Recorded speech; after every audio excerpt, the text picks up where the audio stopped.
Hi friends, நான் ஒரு recipe செய்யலான்னு சொல்லிட்டு எடுத்தேன். பட் அந்த ரெசிபி வந்து வேறு ரெசிபியாக மாறிடுச்சு. ப்ரௌனி செய்யலான்னு தான் எடுத்தேன். நான் ட்ரை இன்க்ரீடியன்ஸ்லாம் ஆட் பண்ணதுக்கப்புறம் பார்த்தீங்கன்னா சாக்லேட் பார்த்தீங்கன்னா இல்லை, நான் கவனிக்காமல் நான் பண்ணிட்டேன். சாக்லேட் இல்லாமல் போயிடுச்சு.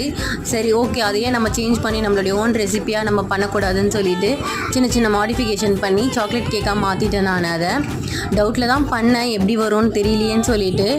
பட் ஃபைனல் ரிசல்ட் நான் எதிர்பார்க்கவே இல்லை. அவ்வளோ நல்லா வந்துச்சு இந்த சாக்லேட் கேக்கு.